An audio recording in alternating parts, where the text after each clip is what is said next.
Good afternoon, everyone, and welcome to the Santa Clara City Council special meeting. I'd like to call this meeting to order. Can we please stand for the Pledge of Allegiance and remain standing for our statement of values?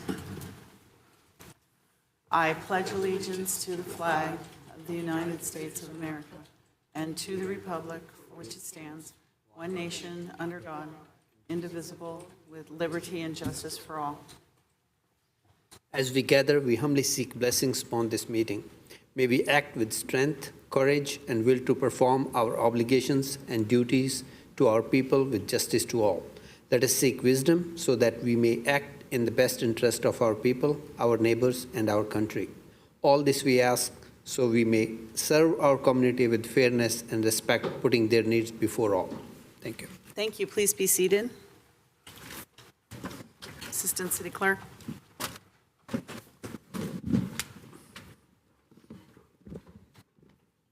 Councilmember Watanabe. Here. Councilmember Shahal. That's it. Councilmember Hardy. Present. Councilmember Park. Here. Vice Mayor Jane. Here. Councilmember Becker. Here. Mayor Gilmore. Here. And Madam Mayor, may I read the Statement of Behavioral Standards? Yes, please.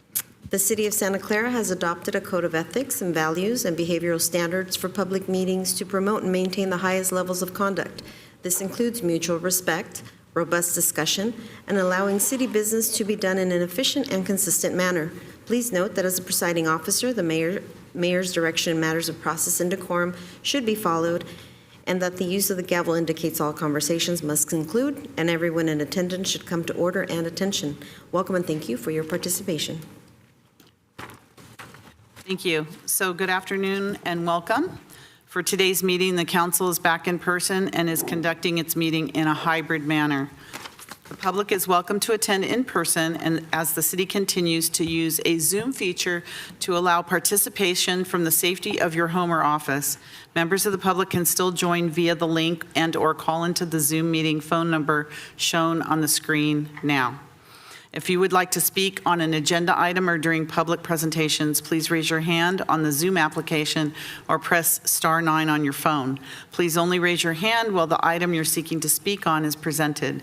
Staff will enter your name or the last 4 digits of your phone number, and I will call on you to speak. As a friendly reminder, members of the public have 2 minutes to speak on an agenda item and 3 minutes on public presentations. Those are reserved for topics not on the agenda. Prior to each agenda item, staff will lower your hand to ensure members of the public are seeking to speak on the appropriate agenda item. You may also submit your comments on the e-comment feature on the Santa Clara Legistar page or via public comment at santaclaraca.gov, and the comments received during the meeting will be read into the record. So we will move on now with the council agenda, but we'll start with, did we do roll call? We did. Yeah, we did. Okay. So first we have interviews and action on appointment to fill one partial term ending June 30th, 2024 to the Bicycle and Pedestrian Advisory Committee. City Clerk, you want to start us off, please? Good evening, Mayor and council members. Nora Pimentel, Assistant City Clerk, and as you just stated, you are here to interview for one partial term on the Bicycle and Pedestrian Advisory Committee. All of the applicants have been apprised of the process. They will have 3 minutes to provide an introduction to you, followed by the council questions that were provided, and they all received the questions, and then they will have a 1-minute closing statement. With that, we have applicant number 3 on your agenda withdrew as of today. So instead of the 10, you will be interviewing 9. So Julius Horvath will not be interviewing. Okay, thank you for that. So you'll have, I believe it's almost half and half will be on Zoom and half in person. And let me see if we have our first applicant, Kevin Connor, is via Zoom. And so we have a pretty tight schedule, so each applicant we're allotting 10 minutes, 10 minute for slots, each applicant. Yes. So that's 3-minute opening, 1-minute closing, and the rest 6 minutes for questions. But they've all been given the questions ahead of time, so they were provided keep questions their answers succinct. Okay, very good.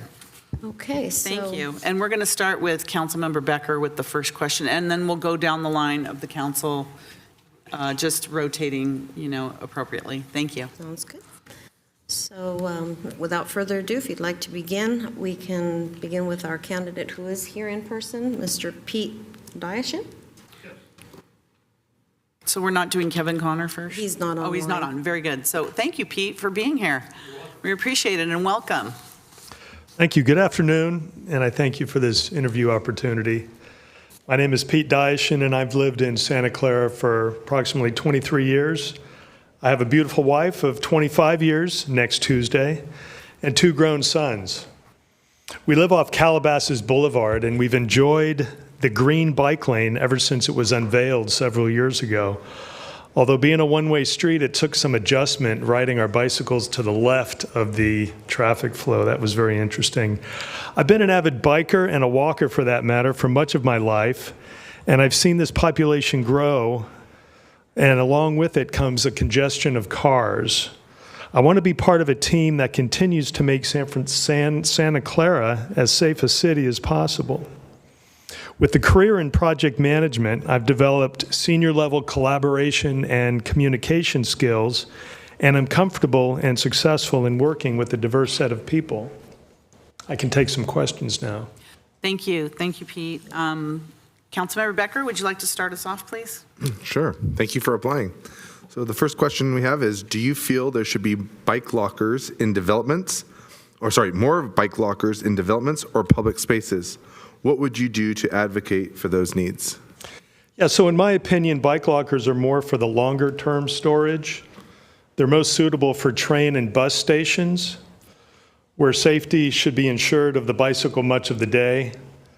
A decision to use bike lockers in developments or public spaces should be made only after data exists to support a clear problem that needs to be solved. That's my opinion on this.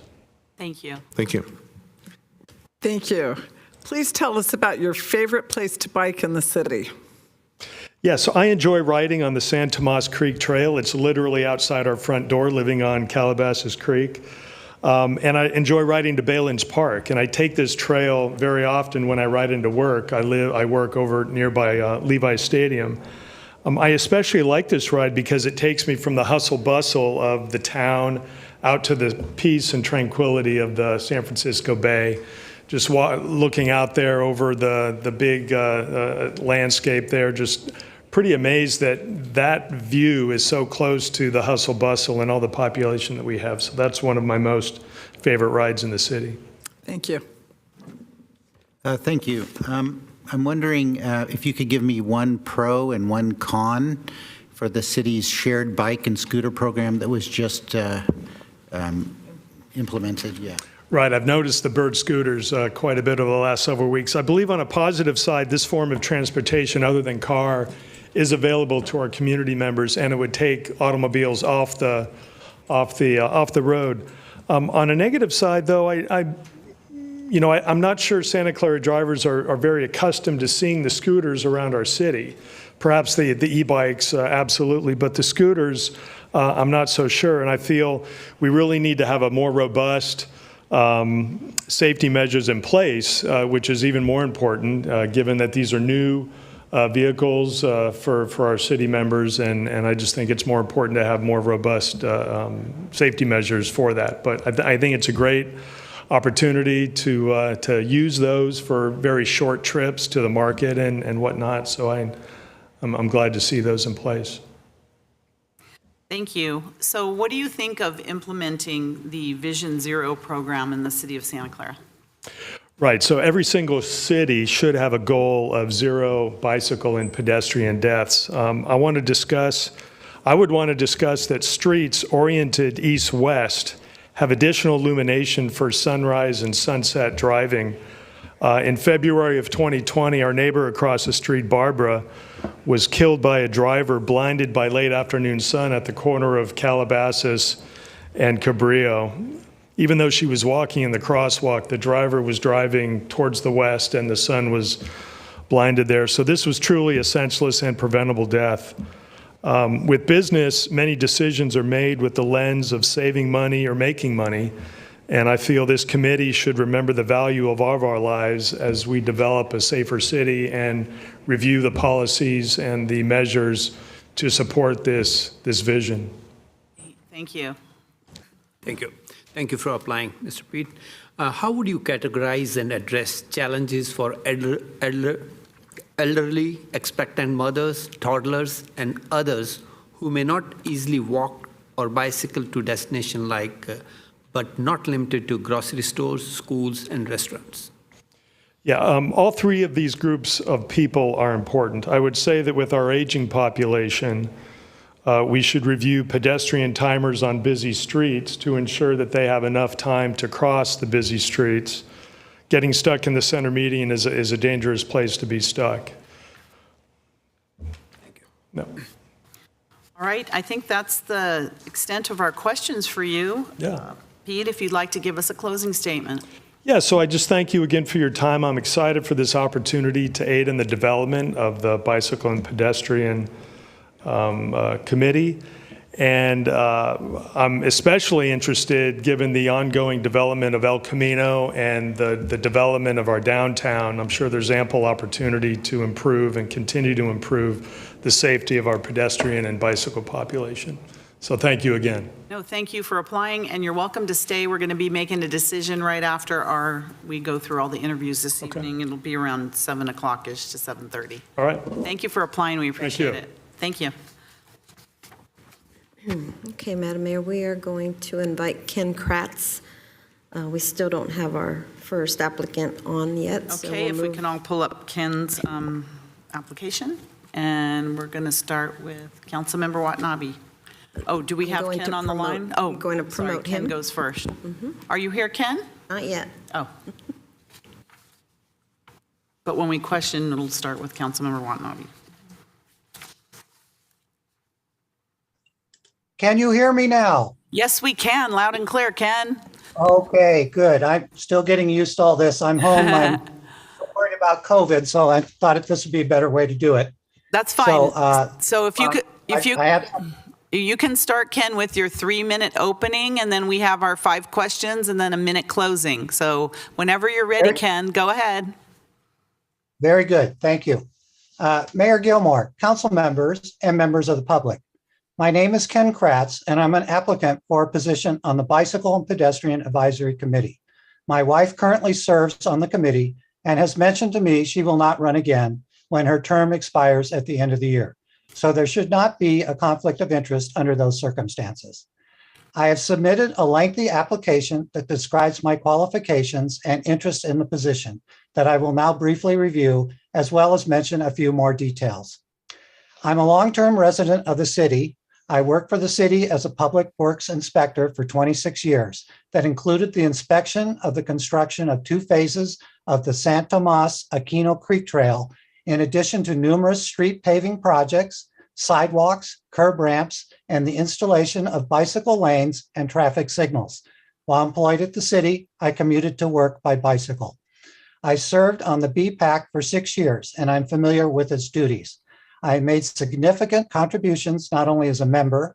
I'm particularly proud of my suggestion to have the city council write to the water district to save the popular pedestrian bridge over the San Tomas Creek near the Intel property from demolition by the district. The bridge is still there. I am also been a member of various BPAC subcommittees to explore new areas of interest. One concerning our BPAC web presence, another concerning installing wayfinding signs throughout the city. I am currently on the BPAC subcommittee on roundabouts that is considering the installation of roundabouts in street intersections.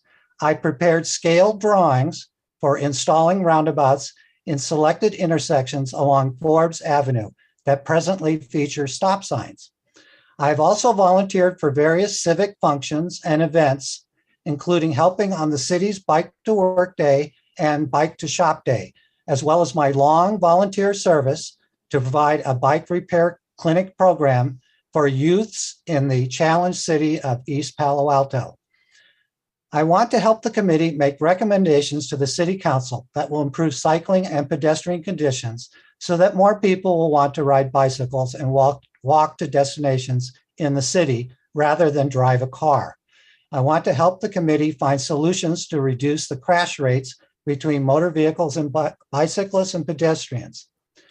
To improve cycling and pedestrian conditions, I will advocate for more space on our streets devoted to cyclists and pedestrians, lower speed limits on our streets, more facilities for parking and storing bicycles on public and private property, better access to private property from the city sidewalk to enhance pedestrian safety, wayfinding signs, and enhance city internet web presence, and programs to serve cyclists and pedestrians, particularly youth and communities of concern and women. Thank you. Thank Thank you. you, Ken. Oh, thank you. Perfect.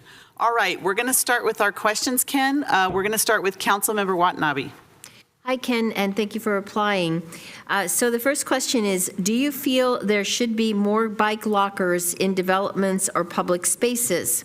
What would you do to advocate for those needs?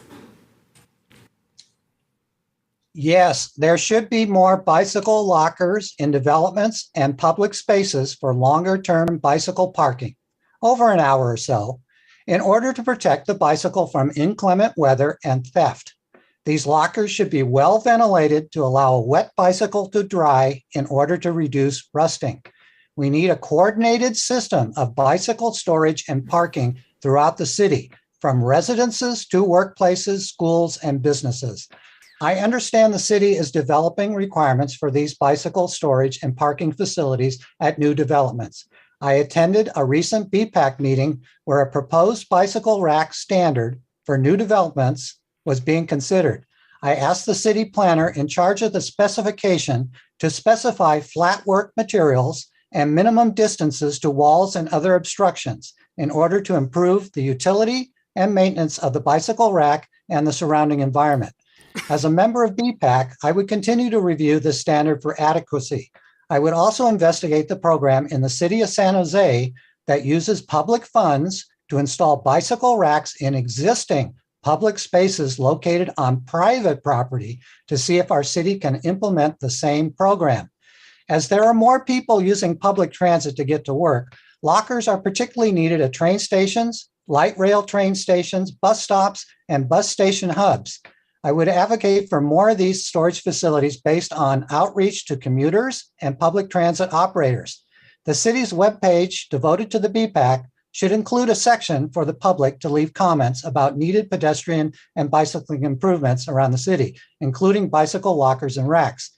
For shorter-term bicycle parking, we need more and better bicycle racks at destinations and schools throughout the city that include protection from the elements, such as providing bicycle racks under roofs or roof overhangs in order to shed rain. If the normal avenues of funding for these projects in the public spaces are lacking, such as existing taxpayer-funded government measures earmarked for these types of public improvements, I suggest the city and the BPAC advocate for new public transit tax measures to authorize a larger portion of tax revenues to go towards bicycle and pedestrian projects. Thank you, Ken. This is Lisa. I'm going to ask you, we only have 6 minutes for 5 questions, but we Okay. appreciate your extensive answers, and we do have your extensive application as well. You did an excellent job on that.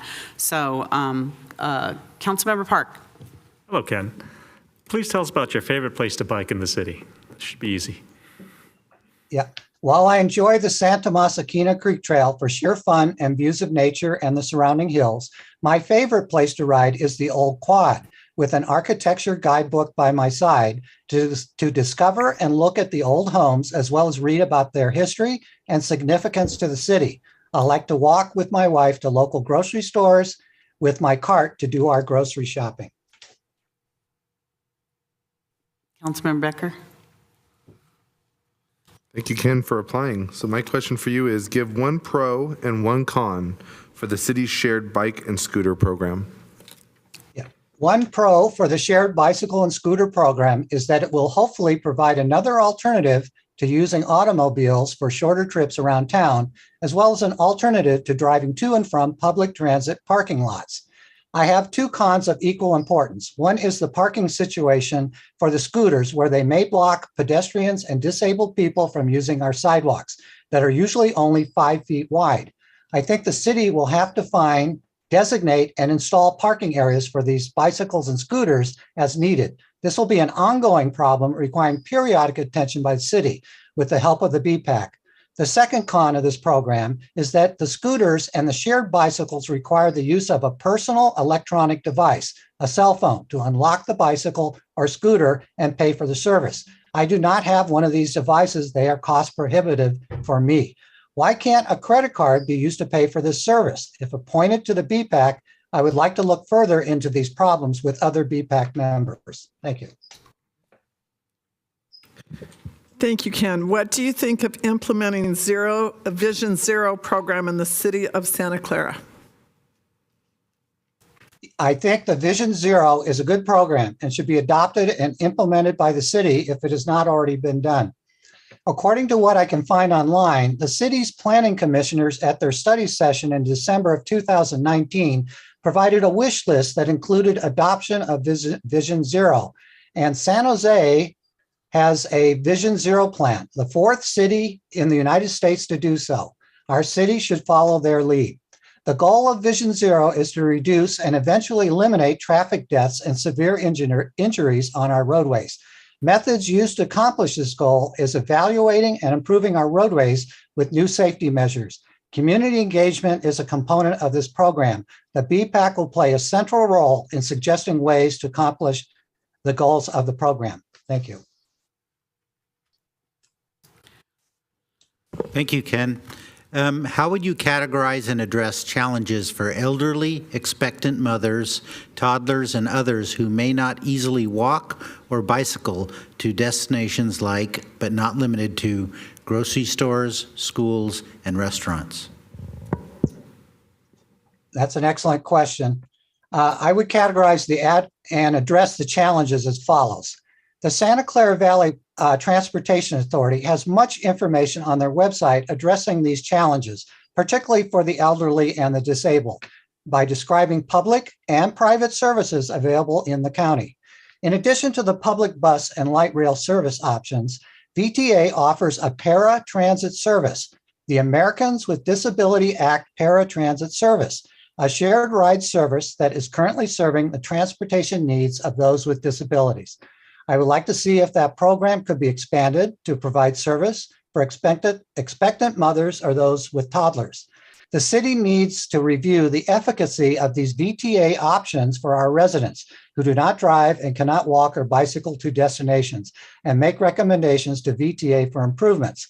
While BPAC is focused on improvements and programs for bicyclists and pedestrians, BPAC could assist in this transit review by suggesting convenient access to these public transit services, such as installing sidewalks to all bus stops and destinations, public and private, by creating more direct pedestrian routes between bus stops and point of origin and final destinations of the trip. BPAC could suggest installing dedicated on-site sidewalks and crosswalks where needed that allow safer access to the bus stop compared to using the adjacent private driveway. And an example of this type of improvement is located on private property located at the northeast corner of Homestead Road and Lawrence Expressway that provides access to the restaurants and grocery stores located there.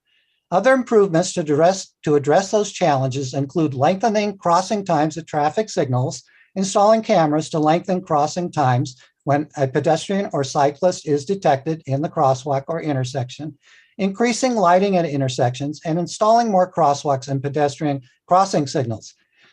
And lastly, while bicycling and walking will not serve 100% of these challenges, we could, as a city, explore other human-powered vehicles to transport those residents in need.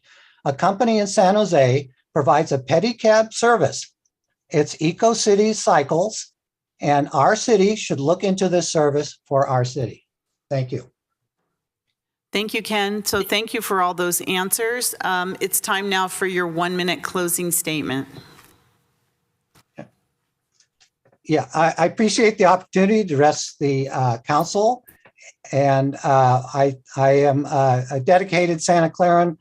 I try to do as much shopping and activities as I can within the city, and I have, through my residency here, it gives you a long view of the city in terms of its needs and opportunities, and I would be happy to serve on the BPAC again and look further into making our city a better place for bicycling and pedestrians. Thank you Thank very you. much. Thank you very much, Ken, for the interview and for your very extensive application. We appreciate it. Thank you. Okay. We are going to be making a decision this evening, so just continue to watch us. And if you're not able to, our city clerk will let you know tomorrow. Thank you. Thank you. So, Madam Mayor, if I may ask for a 5-minute break. I don't have those on Zoom that are supposed to be on Zoom, have not logged on, and so I can make a few calls and see if I can get people on. So we don't have Kevin or anyone. Okay, No. yeah, 5-minute break, everyone. Thank Just you. tell us when you're ready. Okay.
Our next applicant, City Clerk.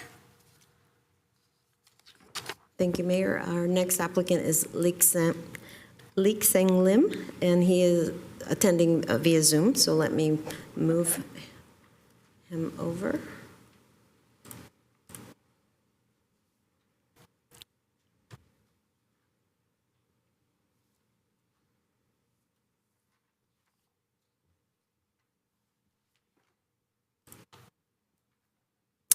Lee, can you hear us? You're muted.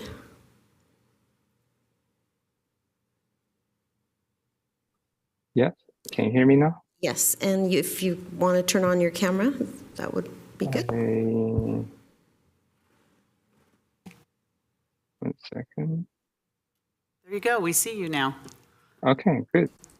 Hi, Leek. Hi. Welcome to the interviews. And if you would like to start by telling us about yourself and why you applied for the commission, you have 3 minutes to go ahead and do that. So whenever you're ready. Yes, my name is Lixing Lim. I work for Apple as an engineer, so I live pretty close to my work. So I use the bike to work as much as possible, usually 3 to 4 times a week. So I use the Santa Clara bike lane a lot. So I wish can help out to make the bike experience much better. The city has done a pretty good job in the past. I think I'm the major beneficial for that. So I can bike to work mostly on the bike link. I feel it's very convenient, and also I am able to embed my exercise in my commute. I think I wish many other people can do this the same. That can reduce the traffic and also for our own health. I think that's a major benefit. So I found there's some challenge also to bike on the road, especially on the left turn. It's not easy sometimes. Also, the car next to the bike lane could be they could drive pretty fast. And also another thing is to the traffic light is designed for the car, not for the bike. I think that part can be improved. Also, I found when my kid was young, they start to bike to school when they are like in the 4th grade, all the way to high school. I found the school near to me, the kids seem to be less use the bike than my like 10 years ago. So I found that probably due to many parents, they don't feel the bike as safe as it used to be. I think we should, there's probably some work can be done to improve that so that that can reduce the local traffic and also help the kids to be more independent. I think that will be another thing we can improve. Thank you very much for that. So we have 5 questions for you, and I know you were presented with them in advance. So I have the first question for you.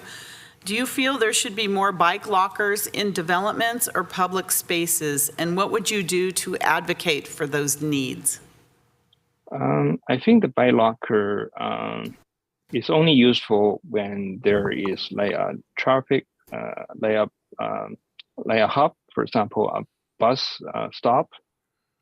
I don't think it's useful in general because where are you going to put it? So I think it'll be like useful if you have a subway station or a major bus stop for example. In general, I don't feel that's necessary. I know there's many bikes theft, especially it happens to almost all college students that I know. Even it happened to my kids. Their bike was stolen. But I think in general for the city, unless we put that in the strategic location, otherwise I don't feel that's very useful. Thank you. Thank you for applying, Mr. Lim. Please tell us about your favorite place to bike in the city. I normally just bike to work.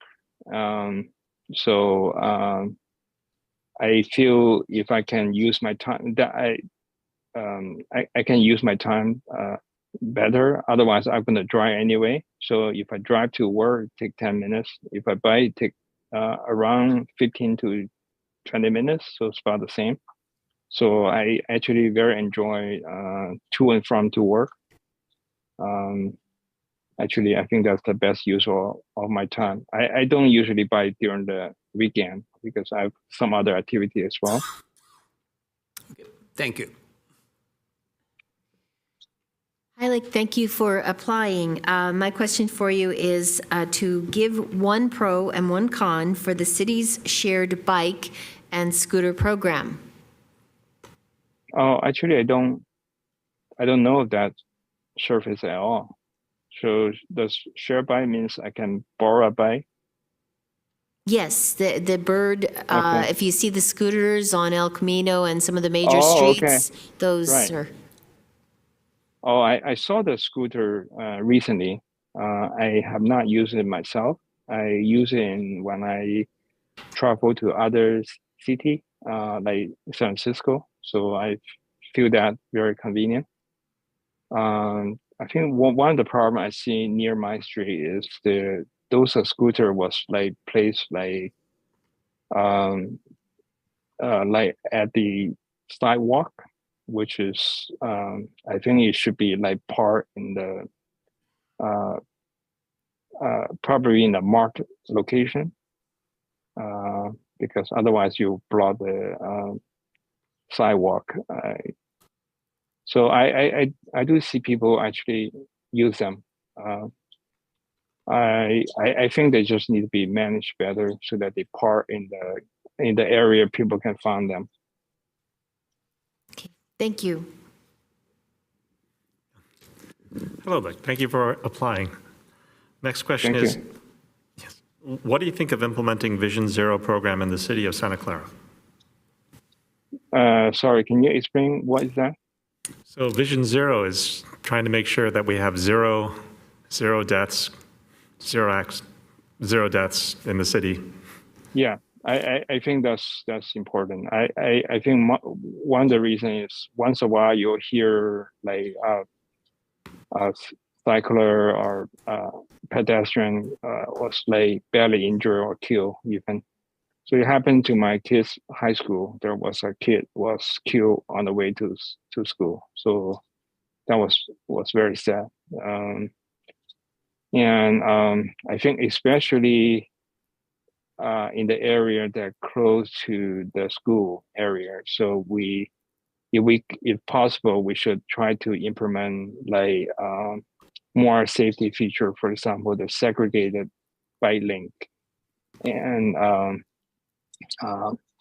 also we should limit the speed limit, the heavy trucks in the early morning and the afternoon when the school is beginning or end.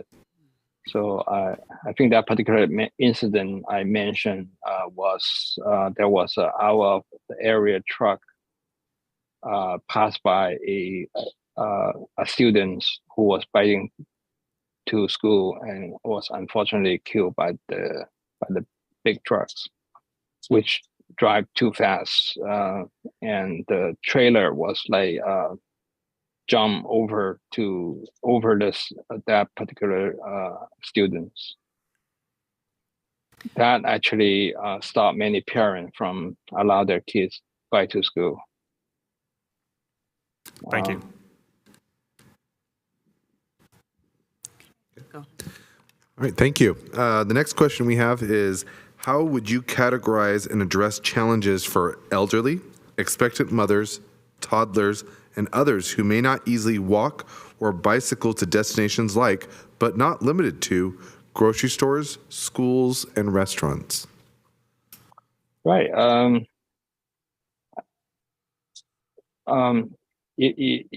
If our street is more accessible by the more walkable, or there's more bike lane for them to use bike instead of drive to the nearby shopping area. So I think that will be more beneficial for the low income family. I also think if we can have a mix, if we can plan our city better, so there are more the mix business and residential area, so that people can have access to shopping area much easier. I actually live in an area I can walk to some restaurant. I live 2 blocks away from El Camino. I enjoy to walk to the shops. I go more often.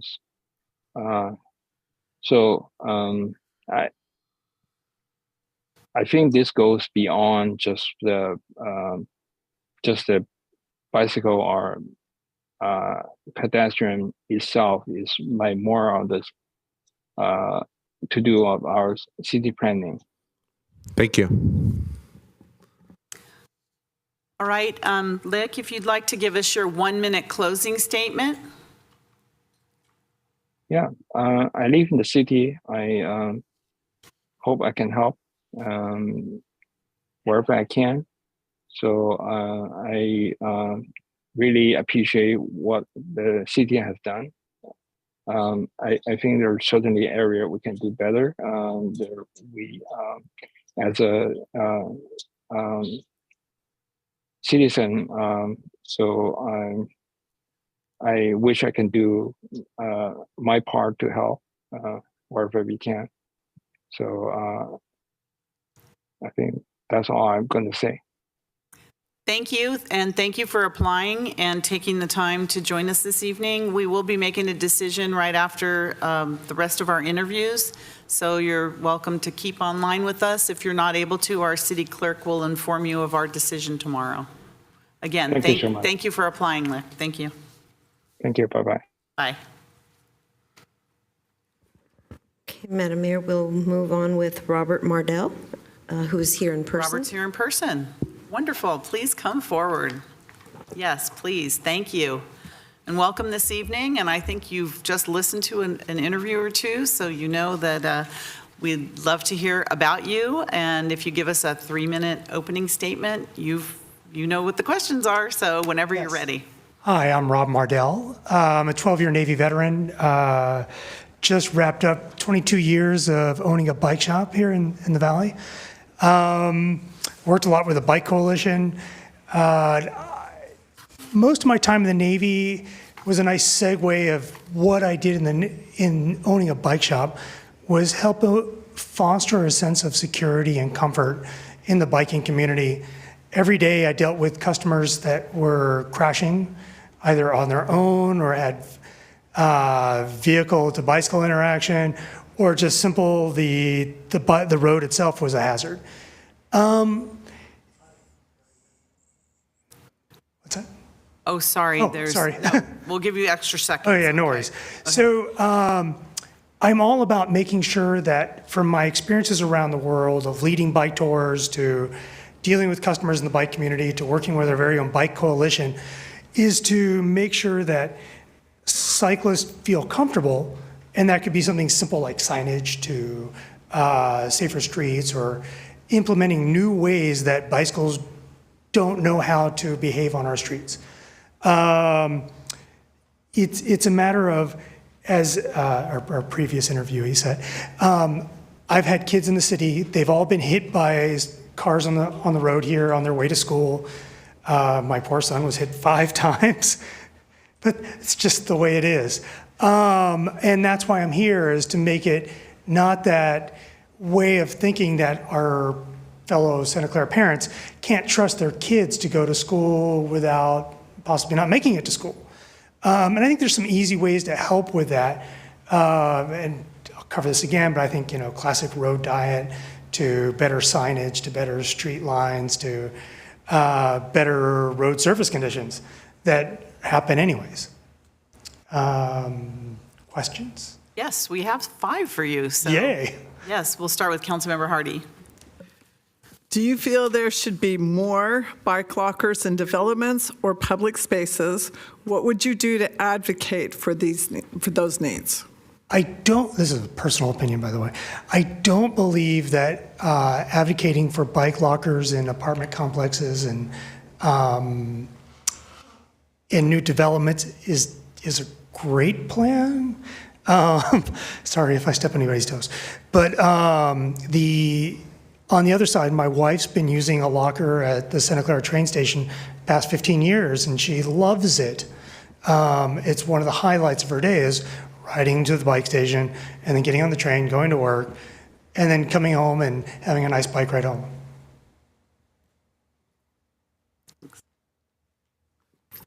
Thank you. Could you please tell us about your favorite place to bike in the city? I ride all 4 corners of the city. I ride everywhere 4 or 5 days a week, usually to go to other places because I live in Santa Clara. But I think one of the nicest layouts I've seen in Santa Clara is Pomeroy. It's a great way of getting through town from one side to the other. I'd like to see more. Very good, thank you. So give us 1 pro and 1 con for the city's bike and scooter program. I'm a more butts on bikes person, so if it gets people moving outside of their cars, I'm ecstatic. I don't care how it happens. Even at my own bike shop, when the rideshare wanted to put a station next to my bike shop, everybody told me I was crazy for saying yes, but I thought it was great because it takes people out of their cars and it makes people more comfortable if they see kids riding them, if they see adults riding them of all ages, tourists, people that come to visit our great valley or can get around by bicycle. Bad. I would like to see, and I think this is a simple fix, is that when someone's concluded their, let's say, their bird or Lyft scooter ride, that it goes into a designated ride space, much like San Diego, where it's a spot. And I know it's a hassle, you may have to walk an extra block, but it's a way of making sure it's a comfortable and safe place for the user to go find that scooter because it's a reliable place, but also it's not getting in the way of things falling away on sidewalks or homeless guys building forts out of them. Thank you. Thank you for applying, Mr. Martel. You bet. My question is, what do you think of implementing Vision Zero program in the city of Santa Clara? I'm a huge fan.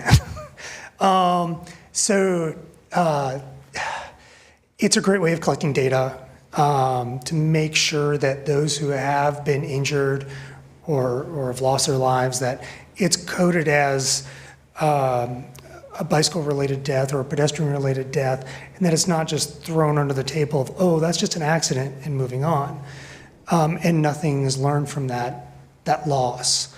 Again, after owning the bike shop, I endlessly saw people losing their property, getting injured, losing what they loved, seeing people just stop riding or stop walking the streets and going back into their cars, and it broke my heart. Of course, we don't want to see anybody get hurt. That's terrible, and unfortunately, much like things of the world, all things of the data that we gather are from the unfortunate people that get hurt in these accidents, and I don't want to see that, but that's the goal of Vision Zero, is to collect and act. Thank you. Yes.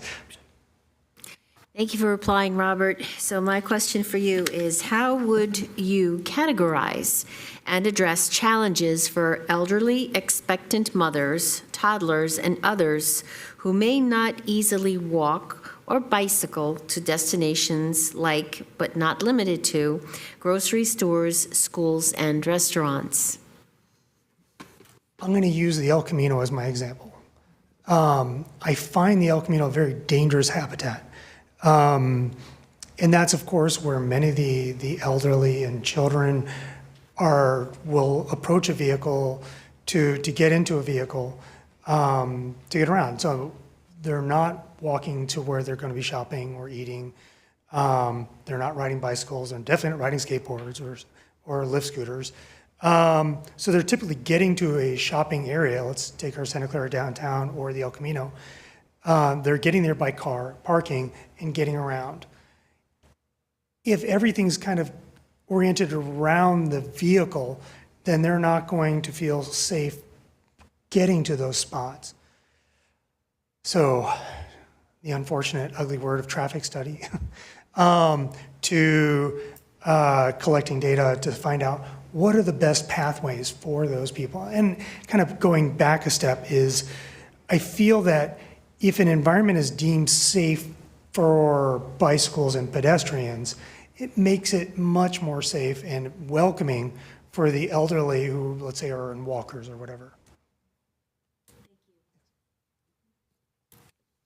So that concludes our questions. If you'd like to leave us with a 1-minute closing statement. Again, I've lived in this great city for 22 years. Love it here. I want to see Santa Clara continue to grow and be a better city. And it can, and not very expensively. It can. I want my grandkids that are on their way to feel comfortable going to school. I want the people that have not been on bicycles or felt uncomfortable walking places to feel that comfort. And I think that's the additive to our city that's missing, is that ability to feel comfortable to stroll. That's me.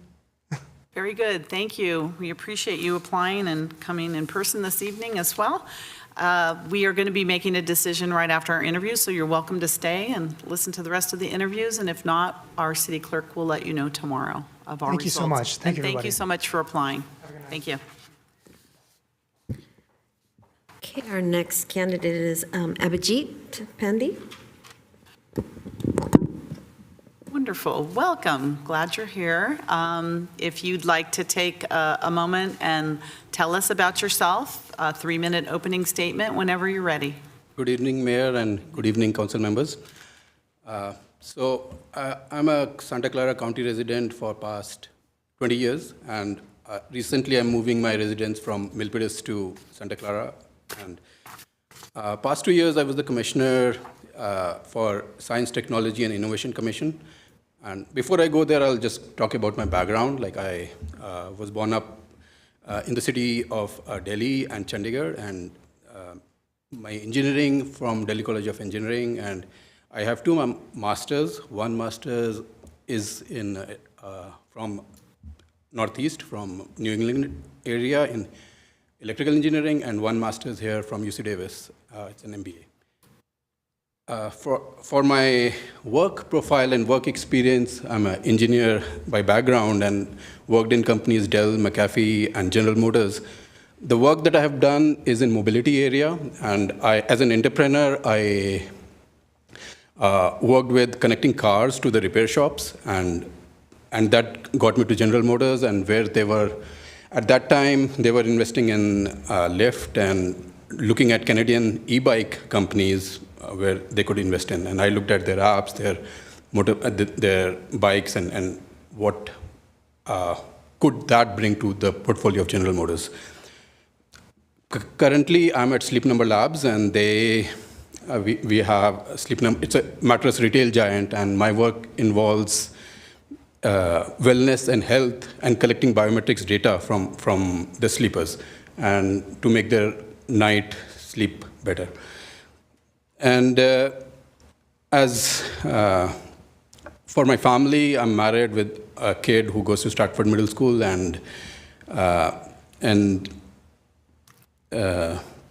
so I'll just talk about my commissioner experience in Milpitas. So three areas I contributed there.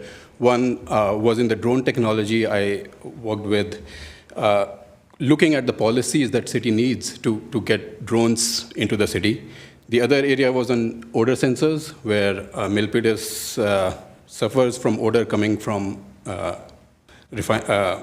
Republic. So we planned on how we get these odor sensors in the buses and take them around the city. And another area I worked was in smart transportation, how to bring smart technologies to the city, the first and the last mile. So there are challenges with congestion. So how to, when you exit and enter Milpitas, so how we come up with new technologies to take care of that. Thank you. Thank you very much. So we're going to start with our questionings. Councilmember Park? Thank you very much for applying. Do you feel there should be more bike lockers in developments or public spaces? What would you do to advocate for those needs? Yeah, thanks for your question, Council Member. Yes, so since this is a bicycle and pedestrian committee, and we need to promote bicycles, more usage of bicycles, and I agree that we need more lockers at different places, just not public places. Could there be private places as well, public schools and companies or industrial locations? Now, how do I promote it, right? Like that's advocacy to schools. Like schools, mostly it's run by principals, and to get to them, you have to get a certain set of parents involved for them to promote or talk with a school to get the bike lockers in there, so more kids can come to school. And yeah, so advocacy, I think you have to do it at grassroots level, where folks meet and get into next door neighbors and other technology areas, and you discuss that and let people comment on how more, because it's both for fitness and for carbon emissions, and it's a wonderful thing to have more bikes in the city, and similarly bike lockers. Yeah. Thank you very much, sir. Thank you for applying. So my question for you is, please tell us about your favorite place to bike in the city of Santa Clara. Yeah, so I am on Graham Lane. I both run and take bikes. I just had a pedal assist bike, and I take it to San Thomas Aquinas Creek Trail, and I go past Levi Stadium to Baylands Park. There is some drone flying over there, and I'm still getting used to the area where on the creek, and I run there as well. And there are certain temples on wall shafts, so I run to the temple and come back. And there is a fitness training center, so if on wall shafts. So if I need to go for fitness, then I need to take my bike and go there, do some exercise, and come back. And yeah, I love, like, it's isolated, like there are no other vehicles around. There are people and the underpass, overpass, and the stop signs. Basically, there are no stop signs, right? Like the streets are, you are using the underpass or overpass. So that's why I like this spot. Cool. Thank you very much. Thank you. Give one pro and one con for the city's shared bike and scooter program. Yeah, so I saw Bird and Vio, both Bird's, I think, 800 and 200 is already allocated, and Vio is also going to come in soon. So pros, I think, as I was talking about last mile and the first mile, so you need to reduce the congestion, you need to reduce carbon emission, and environment benefits are obvious. So those are the pros of getting more people to ride this, to reduce the congestion, and for whether, like, these are electric bikes, so whether it helps with their fitness, I'm not sure. But now to the con, I think people mentioned as well, right? There is no real ownership of these. Like if I have my own bike, I take care of it. But if I'm taking a shared scooter or a shared bike, it's not really mine. And a lot of people tend to not place it in their proper position where their lockers for these. So they tend to leave at places. They might be fined, but then it puts more burden on the employee, the bird and the VO to put it back to their desired location. So they sometimes can be a cause of litter around the city with these numbers growing there. Thank you, Ken. Thank you. What do you think of implementing Vision Zero in the city of Santa Clara? Vision Zero is there in city of Alameda, and so there is a lot of policy making. There's a lot of work involved with respect to Vision Zero. So reduce deaths, of course, everybody wants that, and do we really prevent it, and what are the costs involved around that? So to answer your question, right, like, okay, if we are going to implement Vision Zero, so what are the policies we are looking at? Like we have to work with road construction workers, the community where we need to study where to put the speed limits, how big is or how wide the streets are, and from the policy standpoint, like healthcare, like of course when we have collisions, there are a lot of healthcare related costs or insurance costs which can run in millions. So we are trying with this Vision Zero to reduce that, and this can be used towards more policy making and going into details how to reduce the fatalities in the city. Thank you. So your last question is, how would you categorize and address challenges for the elderly, expectant mothers, toddlers, others who may not easily walk or bicycle to destinations, but not limited to grocery stores, schools, and restaurants? Yeah, thank you, Mayor, for your question. So the challenges are all different for different folks. So we have elderly, we have toddlers, and we have people with medical needs. And they all need to go places to restaurants, grocery stores. And so what are we implementing for somebody who needs care versus somebody who's a toddler is different. And so we need more data collection of what is the addressable market that we are targeting. So just going back to that VO as well, like what are we targeting there? What is the addressable market? Is it your people who are in certain age or that can use these services? So for expectant mothers, their needs we need to quantify, and there's a certain cost to it, right? Like compared to just a service where they can use apps to get in. For these expectant mothers, the costs are different, and for elderly, even whether you could call them elderly or you could call them financially disabled, like maybe. Do you need to provide services to folks who cannot afford it?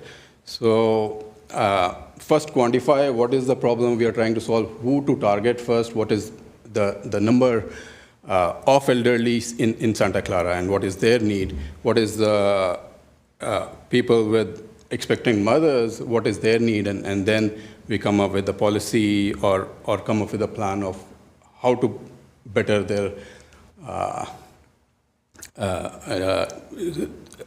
in terms of economic cost, like how do we better their life and for their needs.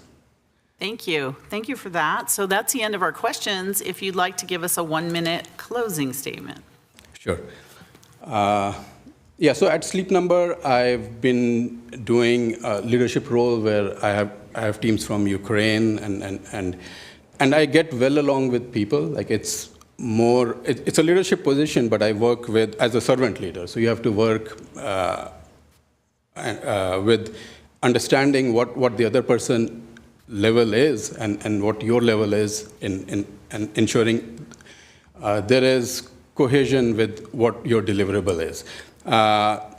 So even if there are tons of things you can volunteer, and I have been doing a lot of volunteering with respect to building of web services to connect people like Nextdoor and areas, and that work will continue, and I think it will be a great opportunity here if I can contribute to Santa Clara as I was contributing to Milpitas City. Thank you, Abhijit, so much. Thank you for applying as well.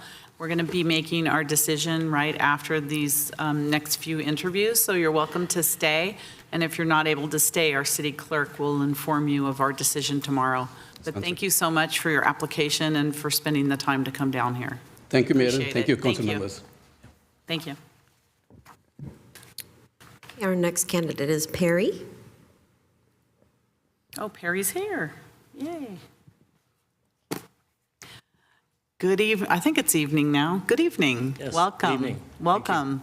So you were able to hear the first couple of ones, so you know the drill. We're anxious to hear your 3-minute opening statement, and then we have questions for you, Perry.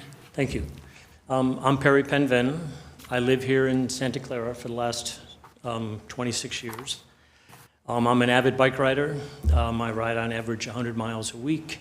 I ride with a group of guys, and we enjoy the fresh air, certainly through the COVID timeframes, and we keep pushing hard. Prior to retiring from the city of Santa Clara in December of 2019, I worked in the street department.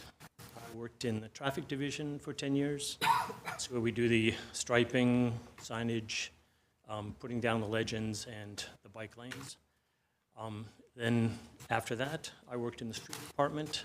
I was in charge of managing the sidewalk repair program, which is some money's like $200,000 that the council has approved for the street department. And we would repair the sidewalks throughout the city, installing new sidewalks, ADA ramps, and the like. Prior to working in the city, I worked in high tech, working in semiconductor equipment here in the Valley for probably 20 years. I worked as a program manager doing new product introduction. I worked at KLA, Nortel, Cisco Systems, and let's see, that's about it. It's wonderful. Well, thank you. Thank you for your service to Santa Clara, too, as an employee. We appreciate that. Councilmember Chahal. Thank you for applying, Mr. Perry. Do you feel there should be more bike lockers in developments or public spaces? And what would you do to advocate for those needs?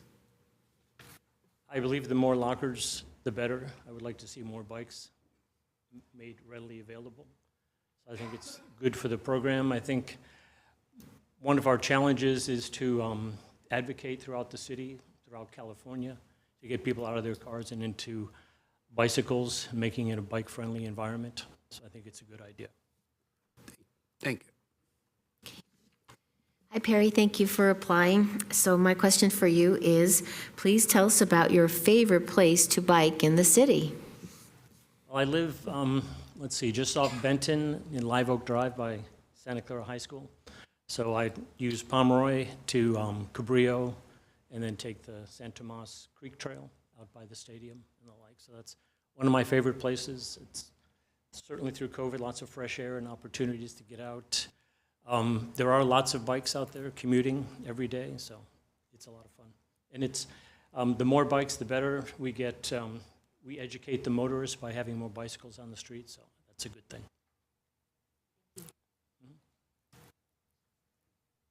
Thank you very much for that. I think that even people who ride on rollerblades realize that in the city, having a larger group is safer. I just think that's interesting. But give one pro and one con for the city's shared bike and scooter program.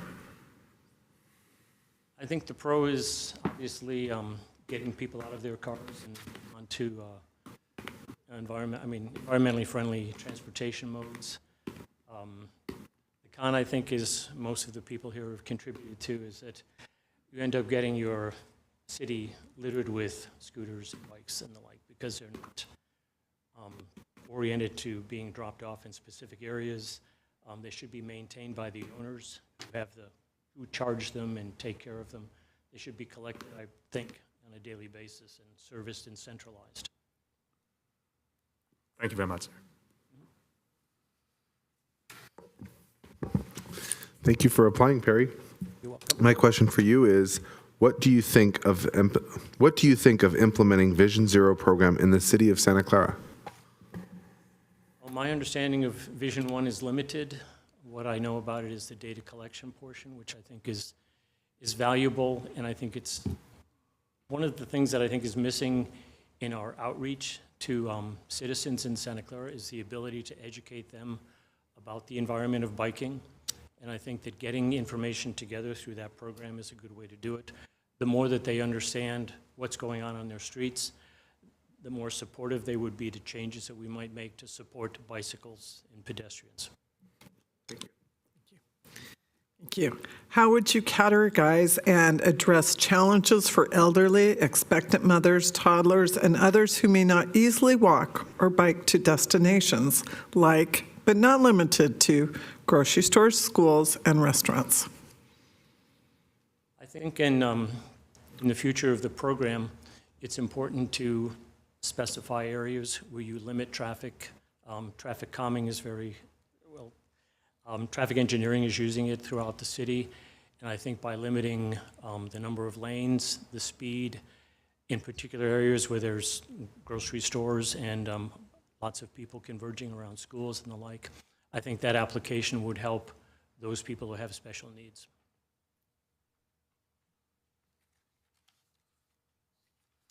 All right, so that's the end of our questions. We're ready for your 1-minute closing statement. All right. Thank you for your time. I would like to have the opportunity to use my experience in program management and working in the city, in the street department, learning how traffic flows. Certainly in the 17 years that I was there, I spent a lot of time in the streets of Santa Clara, know them well. And I think that there's a lot of work that I could assist with and provide experience to. Thank you. Very good. Thank you so much, and thank you for coming down and applying and taking the time to do that. We're going to be making a decision very shortly. You're welcome to stay, or Nora from our clerk's office will let you know tomorrow. Thank you. Thank you so much, Perry. Very good. Thank you. Okay, and our last applicant is Pratik, and he will be participating via Zoom, so allow me to move him over.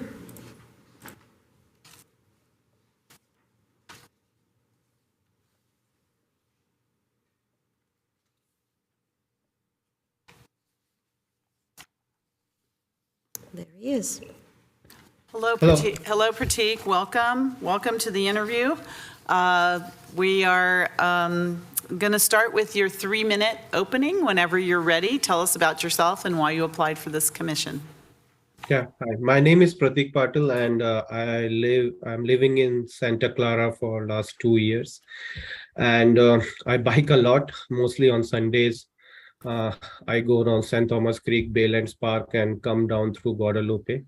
And I live on Prune Ridge, and I've been biking since as a kid, and like going school and also in college. And when I moved here, the first thing I got was a bike. So bike was always, cycle I call is always my primary mode of communication, transportation here. And for last, I moved to Santa Clara and found out there are some things which need to be improved, because earlier I was living in Sunnyvale, and it was very different experience than here. And so that's brought me to this position, and I'm looking for change in those areas. And why I'm applying for this is I want to make specifically the places where my kids can go and bike. Like right now, I cannot tell them, okay, on the Prune Ridge you can go, or on the Scott you can go and bike. My office is like on the Scott Lane. I work for a Roche. It's on Scott and Central, but it's I don't feel comfortable biking there. because if I take only bike lane roads, it will take me more time. So that's the reason I'm looking to bring some changes in the city and bring the more people on the bikes. And I want to emphasize on bike safety, and I have seen how lanes are important, how designing those lanes are important, because when I bike, I see how motorists can be harmful to the bikers. And one thing is, what I've realized is we have developed our roads in such a way, those are for the cars, but the changes need to be done in such a way that those are comfortable for bikers to bike on the road. And and from my personal experience, I had a small accident, not a small, a big accident last December, but still I continue to bike. So so that, and like broke my both hands and everything, but still I love biking and I want to make biking safe and accessible to everyone. Thank you. Thank you. Thank you for that. We're going to start with our questions now. Thank you, Pratik. Do you feel there should be more bike lockers in developments or public spaces? What would you do to advocate for those needs? So bike lockers is a good idea if we place them in places like a Caltrain station where we see public coming from different cities or something like that, or the bike lockers which I used is in my company in Roche, they provide when I bike. So if we identify those public places where the people are coming from different cities, they put it into Caltrain or some location on El Camino, or where there is, or north of 101 where there are many offices where somebody from neighboring cities can commute and have their bike. So that's a good idea. But when I take a Caltrain, I don't like, as I know that not so many people come from bikes, or like they are changing the mode of transport. So it's not it might not be feasible for this city, but if it is, if we do some study or find out, okay, there are really some bikers coming and they want to store their bikes into some places, then that's a good idea. Thank you. Thank you. Pratik, can you tell us about your favorite place to bike in the city? Yes, so my favorite place starts near my home, St. Thomas Creek Trail, which takes me to Bayland. And I have biked a lot that trail, and that is my favorite one. And anything near my home, like Henry Smith Park or Las Padres or Cypress Street. And my not so favorite is Prune Ridge. I don't bike at all on Prune Ridge. Like if I think I have to go on the sidewalks, then I go on sidewalks, because cars are rushing like anything. It's like a death trap kind of thing. So so my favorite is St. Thomas Creek, and anything nearby, that is my favorite. Thank you. Thank you for applying, Pratik. Give one pro and one con for the city's shared bike and scooter program. Yeah, so it's a pretty good idea. Shared bikes are good. Like if it is placed into some, it will be really helpful for the students in Santa Clara University to come to the other locations. Like there right now, Santa Clara students generally go near to eat or something in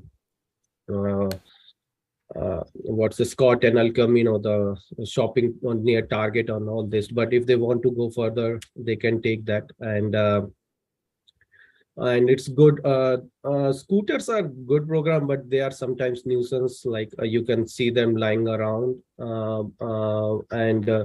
we are not so dense city for having like a scooter program. But for shared bike, it makes more sense. Like if we keep it near a school or a city or some downtown area where people can come and do some work and take it back or drop it somewhere. So bike I'm in favorable, but scooter program might not be feasible for the city. Thank you. Thank you for applying, Prateep. And I'm sorry to hear about the accident that you had, but I'm glad you're still biking. So my question for you is, what do you think of implementing Vision Zero program in the city of Santa Clara? Yeah, that's a good question. Thank you.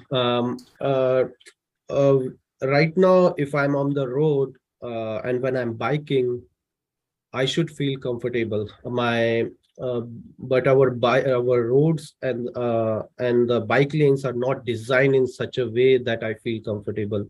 Right now, we have a car parking, bike lane, and then a street. So we have to bring some changes, like we can put some somewhere in other cities I have seen that they have put some poles around that to make it more if there is a possibility to like have a little bit of safety net for the bikers, and also like painting green on the turns, which gives a indication to a car driver that okay, there is a turn, there is somebody is going to take it. Because on the personal experience, when I got hit by a car, when Prune Ridge converts into heading, I was going to take Guadalupe. The lady clearly told me, I didn't saw you, because she didn't know that there was a bike lane. So just having a bike lane won't solve the solution. We have to create a sense into the car drivers. Okay, there is a bike lane and you have to keep the distance. So that's how only we can implement it.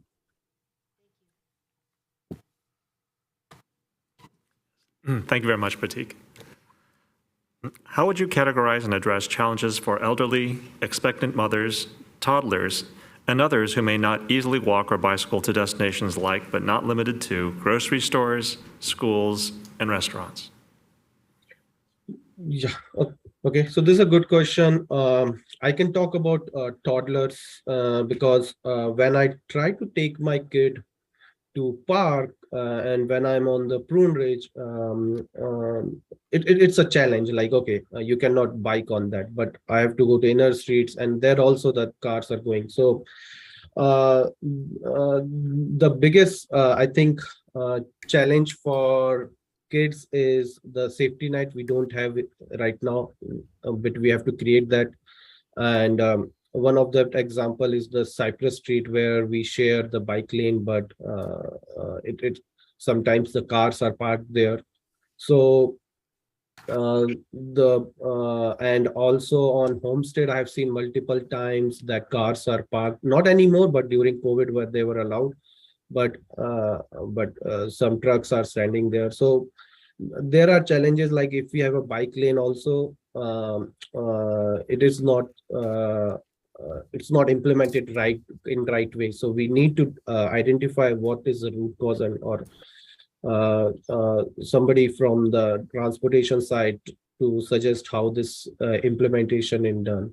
For elderly, like somebody is using some wheelchair or something, I've seen few people going to Lucky, but it's very challenging for them to cross the streets and the placing of the lights. Right now, there is no separate button to put on for them, okay, to turn the lights for crossing the street. So yeah, that's what my experience and the challenges I have seen. All right, thank you. That concludes our questions, Prateek. So if you'd like to give us a 1-minute closing statement. Sure. Yeah. Thank you. So yeah, so my I work in a leadership role here. I'm managing a team, multiple teams, and it's I look this role more as working with folks around and bringing the change, and how to work with different parties, because multiple system, multiple organizations will be involved in this. So, and also I'm passionate about changing this Prune Ridge into a bike lane, and basically where there is a proper so bike lane on my street, and also bring changes on other streets for to make biking comfortable, and also I want to make some new some games around the city, like, okay, if you define some trails which is combined of covering not only our bike lanes but also covering commercial spots. So I have seen such kind of games in different cities in different part of the world where you Thank you. thank you. Thank you very much. Thank you for applying and for filling out the application and joining us this evening. I believe we're going to be making our decision right now. Is that it for our applicants? All right, so if you'd like to please stay with us and hang on, and we'll be making a decision right now. Yes. So did Kevin Connor and Daniel Riley not? So I was about to mention that. So Kevin Connor, I was never able to get a hold of him, but he had confirmed he would participate via Zoom, so he never logged on. And during the break, I spoke with applicant number 10, which was Mr. Riley, and he withdrew. Okay, great, thank you. Okay, so City Clerk, now we have, is it 8 applicants? So we have 7. 7 applicants? And in line with your voting guidelines, if there's 5 or more applicants, then you will cast a vote for 2 of your desired choices. Okay, I'm going to ask the council, I don't even know how we're going to make a decision this evening. They're all such excellent applicants. I was going to ask the council if maybe we could select 3. Are we okay, at least to start? Is everyone okay with that? All right, and then we'll give you time, City Clerk, don't worry, in between. And I was going to ask you, did you want to take any public comment? I have a hand up. Before we do that, okay, so I'll go, well, public presentation is, oh, you mean on this? Yeah, I'm not sure if the person's hand up is on this item. Oh, I see, okay, I don't see the hand. Diane so Harrison. If there's public comment on this issue, this is not public presentations, which are items that are not on the agenda. So would you like to, I can't see, could you call on the person? Diane Harrison, and I'll allow her to speak. Diane, is it on this issue? Yes, it definitely is on the issue, which is the only item. I am on the BPAC currently. I support my husband, Ken Kratz, in part because my own term will expire after the next meeting later this month, but mostly because his knowledge and experience is second to none, and I include myself in that. And I wrote this before hearing anybody here try to e-comment. Please don't choose a candidate who is trying to pad their resume and or has little to no cycling experience and or will go along with whatever staff suggests and not put in the work. So that's just my comment on your decision. Thank you. Thank you, Diane. All right, does the council need a little bit of time? Are we ready to, does anybody want more time?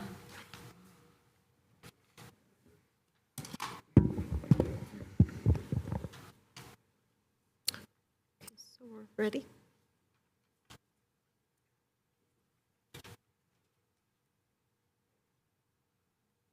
All right, City Clerk, go ahead. So Councilmember Becker, please cast your vote for 3.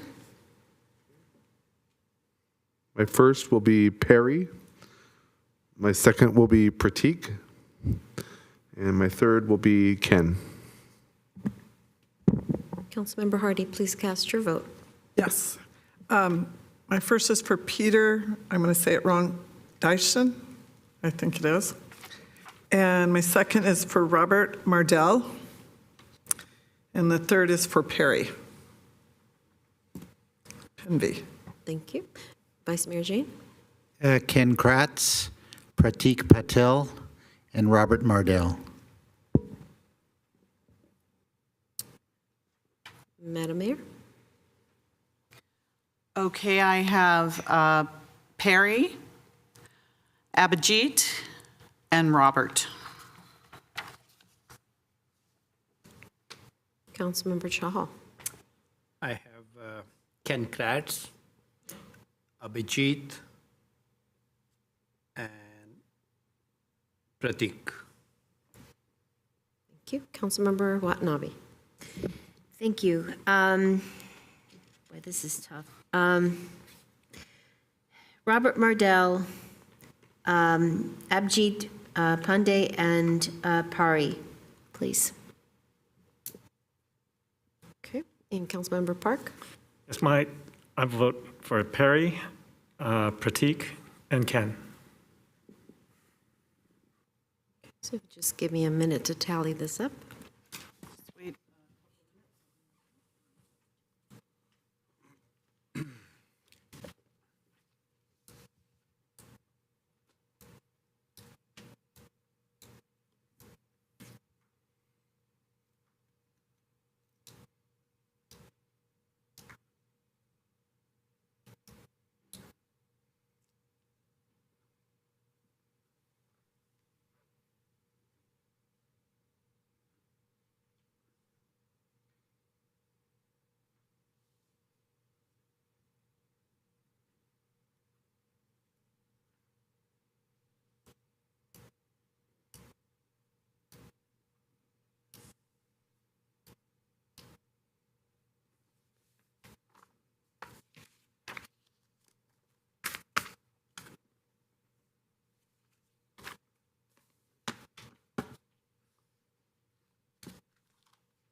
So the highest vote getter was, of 5 votes, was for Perry Penvin. And there was a tie vote with 4 votes for Ken, Robert, and Pratik.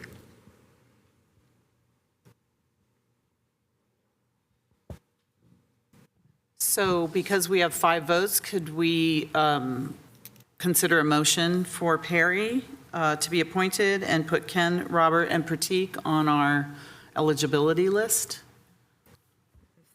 They were all so, everyone's so excellent.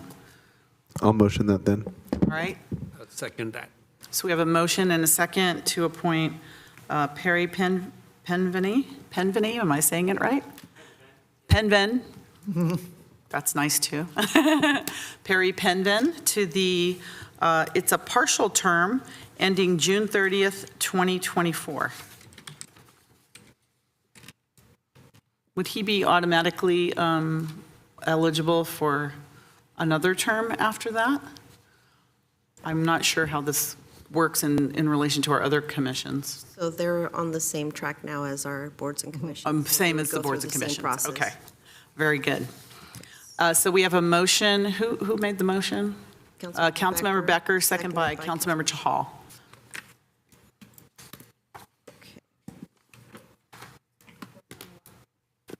Councilmember Watanabe? Yes. Councilmember Chahal? Yes. Councilmember Hardy? Yes. Councilmember Park? Yes. Vice Mayor Jane? Yes. Councilmember Becker? Yes. Mayor Gilmore? Yes, and that passes unanimously. And now, do we have the motion to put the other 3 on, or was that in that motion? On the eligibility list? In that one. That was included in the Yes. motion? Okay. So when you're on the eligibility list, if there is a position opening on the BPAC committee before a person's term has ended in the next, is it 6 months? 6 months, then we would just interview those 3 applicants, Ken, Robert, and who was the third? Pratik. And we would just interview those 3 applicants for the open position as opposed to opening it up to the entire universe. So that's only if somebody resigns or leaves in the next 6 months. So, so that's what that means, and that was included in our motion. So congratulations, Perry. I think your knowledge of our streets and bike lanes and everything is going to come in very handy. You're going to be a great asset to the committee. So congratulations, and thank you to everyone else who applied. It was really a tough choice, as you can see. We are not in an enviable position. I wish we had more spaces on the BPAC committee so that we could put everyone on, but please continue to be involved for bicycle safety and pedestrian safety in our city. We really need all of your expertise, so please stay involved, and thank you for participating this evening on this issue. So the next item we have is public presentations, and that's on any item that was not on the agenda. Do we have any public presentations, Assistant City Clerk? Okay, so may I please have a motion to adjourn this meeting? I'll motion. Second. We have a motion by Councilmember Becker, second by Councilmember Park to adjourn this meeting.